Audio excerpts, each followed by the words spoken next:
Ça me tente pas de faire cette, vidéo-là, et probablement que ça vous tentera pas d'entendre, ce que je vais vous dire, mais, je pense qu'à un moment donné, il faut, se sortir la tête, du sable et je vais vous parler de violence et d'agression et des différents types d'agressions aujourd'hui. Ça me tente vraiment pas de faire cette vidéo-là, c'est pas des sujets qui me tentent vraiment, mais, à ce point-ci, je pense que j'ai pas le choix et à un moment donné, il y a des choses qui doivent être nommées. Donc, on va parler de ce qui se passe en ce moment dans les médias à mon sujet.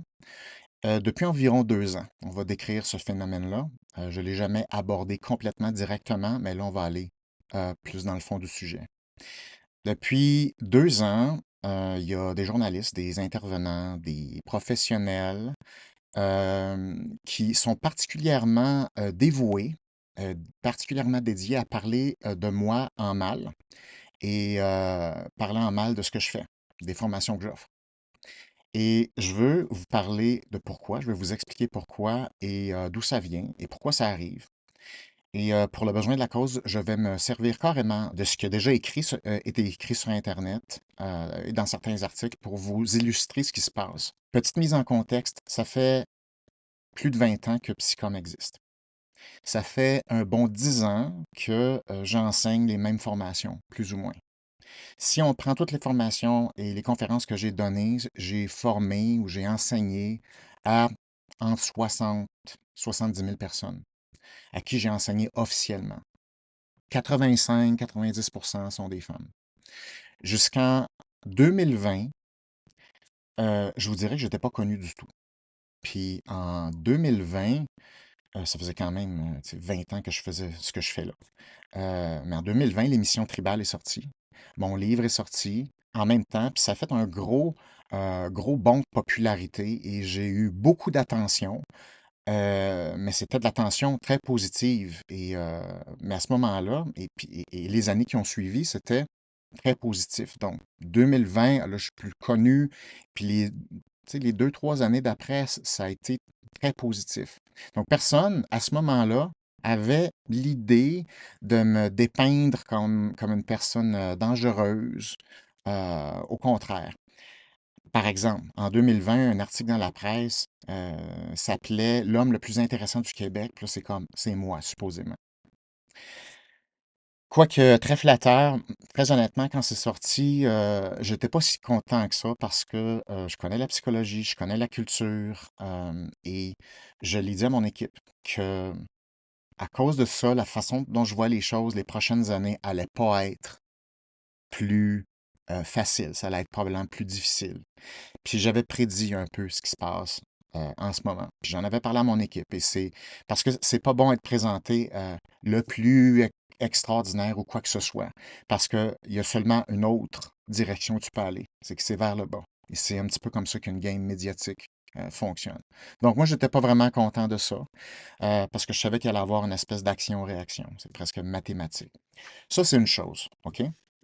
Mais là, comme par hasard, 2 ans plus tard, il n'y a que des articles négatifs qui sortent dans les journaux qui visent à mettre le public en garde contre moi, que je suis incompétent, que je manipule le public, gourou, que je suis dangereux, tout ce genre de trucs-là. Donc, en l'espace de 2 ans, dans les mêmes médias, dans la même culture, il y a un revirement total, alors que je fais exactement la même job, les mêmes formations. Maintenant, euh, je pense que c'est important d'analyser plus précisément certains facteurs qui expliquent ce genre de revirement-là. Et en passant, c'est justement à ça que ça sert, la psychologie. Donc, la chose importante qu'il faut comprendre ici, c'est que les articles actuellement ne cherchent pas à informer en priorité. Les articles ont des connotations, puis une espèce d'agenda, là, vraisemblablement, puis les articles visent à créer une sorte de dommage à la réputation, d'affecter la réputation, à exclure, à créer de la honte. Dans les articles, vous allez voir des noms aussi qui reviennent très régulièrement. Il y a comme une sorte il y a des personnes qui sont constamment impliquées là-dedans. Entre autres, la psychologue Nathalie Platte, entre autres, la psychologue Pascal Brodeur et la psychiatre Marie-Ève Coton. On les voit souvent. L'objectif, là, c'est de prétendre, OK? L'objectif de ces personnes-là, c'est de prétendre protéger le public contre moi en se plaçant en position de sauveur. Alors ça, c'est très important parce que c'est la stratégie typique qui permet à ces personnes-là de justifier leur agression. Et on va revenir sur l'agression. Et vous savez déjà que Nathalie Platt a écrit des articles diffamatoires à mon sujet dans le but carrément de me nuire, d'affecter ma réputation, d'humilier. La psychologue Pascal Brodeur, oui, j'ai dû la barrer de ma page Facebook il y a plusieurs années parce qu'elle écrivait des commentaires carrément déplacés, agressifs, sans arrêt, parce qu'elle n'était pas d'accord avec du contenu, puis du contenu très neuropsy, comme par exemple le fonctionnement des biais cognitifs. C'était sans arrêt. Et elle incitait directement les gens à pas croire ce que je dis, parce qu'elle aussi, elle a un diplôme, puis ne pas croire ce que je dis carrément sur ma page. Donc, elle écrivait des choses comme ça sans arrêt pour discréditer de façon obsessive. Donc, oui, il a fallu la bloquer. Et suite à ça, Pascal Brodeur, ça n'a pas changé son attitude. Elle a juste créé une autre page, mis sur pied des blogs, dans le but d'affecter ma crédibilité, où elle écrivait des pages et des pages pour tenter de prouver que je mens au public, que je suis incompétent, que je mens sur mon titre. Alors, c'est une obsession. Marie-Ève Coton fait la même chose sur ses propres pages depuis des années. À chaque occasion qu'elle a, elle la prend pour essayer de me rabaisser, de me prêter de fausses intentions, pour tout et pour rien. Et elle va loin, hein. Elle va jusqu'à aller dans des interviews à Radio-Canada et pendant 20 minutes, elle parle de charlatan et elle lit mon site web pendant l'interview à Radio-Canada pendant 20 minutes. Je pense que c'est toujours sur le web même. Ce sont mes propres clients qui m'ont appelé pour dire: «Hey, c'est parce qu'à Radio-Canada, ils lisent ton site web». Donc, ça va loin, OK? C'est, obsessif. Et des exemples comme ça de mauvaise foi, il y en a beaucoup. Récemment, j'ai fait l'événement Y. Le lendemain, il y a eu un seul article. Et le journaliste s'est trompé dans mon titre. Il a dit le psychiatre Guillaume Dulude, alors que tout le monde sait que je suis pas psychiatre et que j'ai jamais été psychiatre, que j'ai jamais prétendu être psychiatre. Tout le monde sait que c'est une erreur du journaliste. Marie-Ève Coton s'est immédiatement emparée de ce détail-là pour encore et toujours démontrer une sorte de tentative de berner la population, alors qu'on sait que c'est une erreur. Donc, c'est là où on se rend compte qu'il y a une tentative d'affecter consciemment la réputation. C'est de la mauvaise foi. Donc, il y a des personnes qui sont obsédées et il y a des personnes qui sont aussi agressives. Donc, être en désaccord avec des choses, c'est correct. OK? Il n'y a pas de problème avec ça. Mais avoir l'obsession de nuire et de prendre des moyens médiatiques pour attaquer personnellement, on n'est plus dans l'information ou même de l'ordre de l'opinion. On entre dans une autre catégorie, c'est de l'agression. Et ça, c'est une forme de violence. Et pour ceux qui se demandent c'est quoi la cancel culture, alors vous avez un exemple dans ça. Il s'agit d'affecter la réputation, il s'agit d'attaquer une personne personnellement jusqu'à ce qu'il y ait exclusion. Donc tout ça, ce sont des agressions. Maintenant, la question qui est peut-être, je dirais, encore plus intéressante ou importante, c'est, mais comment ça? Pourquoi? Pourquoi ces personnes-là veulent autant euh, avoir ces tentatives-là d'affecter? La réponse est relativement simple. Ça s'appelle l'envie ou la jalousie. L'envie, c'est un énorme tabou parce que personne ne s'avoue être jaloux du succès des autres ou être envieux. Dans les faits, euh, en ce qui me concerne, il n'y a rien qui a vraiment changé dans mes activités professionnelles ou ce que je fais depuis longtemps. La seule chose qui a changé, c'est le succès qui a augmenté rapidement dans les dernières années. Parce que oui, j'ai du succès et oui, j'ai du succès dans une façon différente d'aborder la psychologie. Et ça rend certaines personnes absolument folles de jalousie et ça les rend aussi très agressives. Mais l'envie, l'envie, c'est laid parce que ça pointe sa propre incompétence. Et les gens, en général, ne s'admettront jamais qu'ils sont envieux. Mais le problème, c'est que certaines personnes transforment l'envie en agression. Alors, voici le mécanisme en arrière, c'est-à-dire que si tu neutralises ce qui te rend envieux ou la source de ton envie, tu tentes également d'éliminer ce qui crée ton envie et tu peux préserver l'image positive de toi et de continuer à te présenter comme étant le sauveur, la personne supérieure, la personne la plus compétente, donc supérieure hiérarchiquement.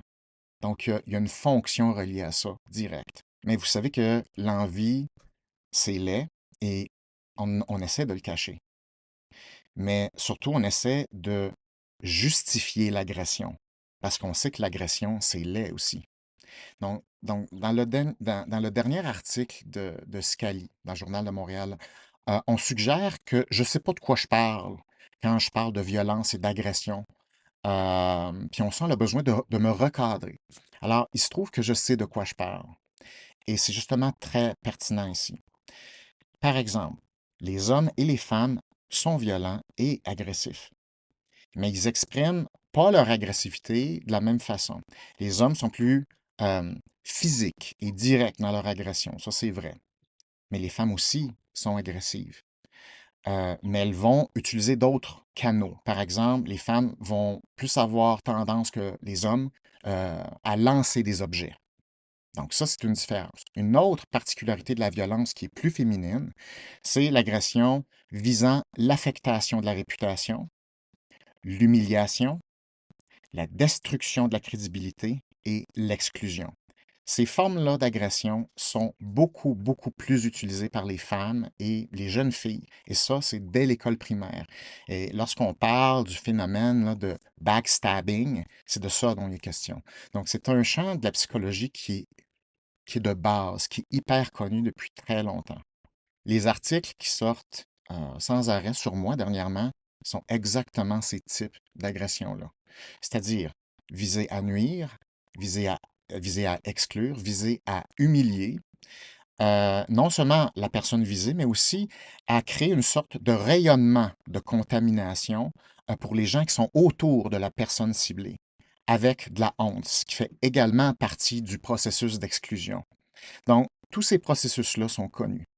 Et je pense qu'il est temps de dire ces choses-là telles qu'elles sont, puis de les nommer, parce qu'on a, à un moment donné, trop d'exemples directement dans notre face. Les gens qui tentent depuis 2 ans de me dépeindre comme une espèce de problème social sont envieux. Parce que oui, j'ai du succès, et je suis extrêmement reconnaissant de ça. Et oui, j'ai du succès en faisant les choses différemment. Et oui, en remettant parfois certaines choses, certains principes en question. Je remets en question certaines choses. C'est ma job. Euh, et surtout, ce que je fais, mes formations, ça fonctionne. Ça change des vies. Ça a des impacts positifs. C'est pas vrai que ça affecte négativement les gens. Donc, mon succès et le succès de Psychom, non seulement il ne va pas arrêter, et notre mission chez Psychom ne va pas arrêter, même si des personnalités agressives dans les médias qui travaillent à nuire sans arrêt et même à humilier sans arrêt. Et la raison, c'est simple. Les formations de Psychom, elles sont bonnes.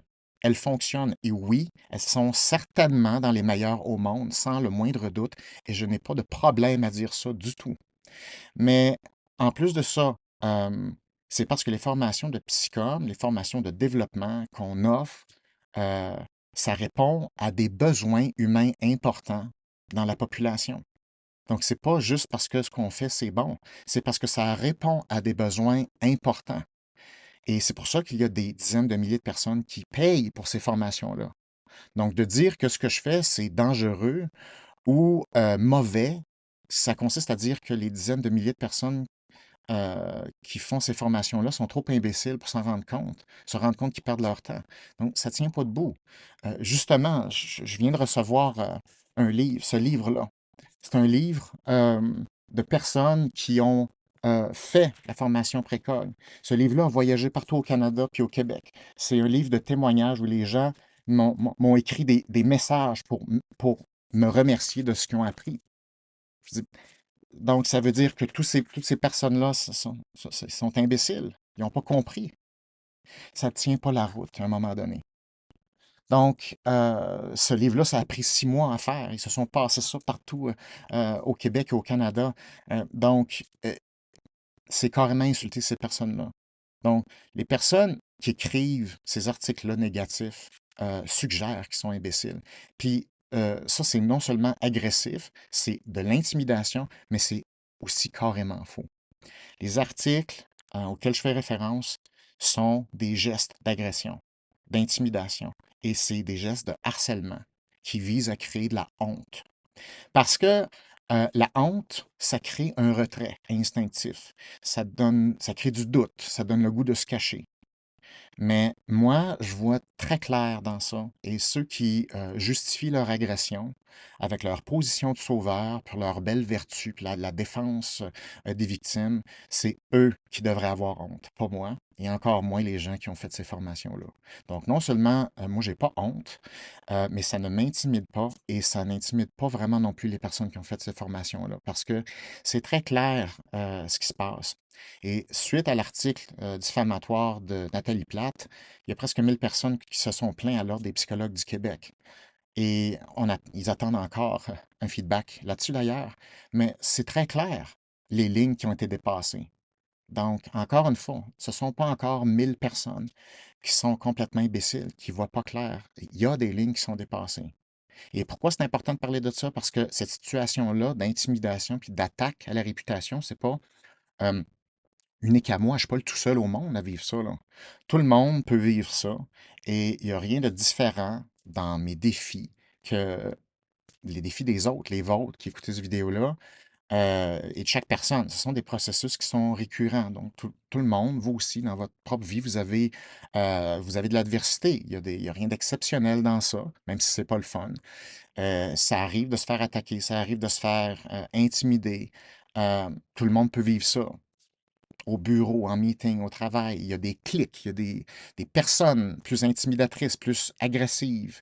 T'as des sous-groupes qui visent à intimider. Bon, c'est pas, ça n'a pas juste lieu dans les milieux scolaires, ça, ou chez les adolescents.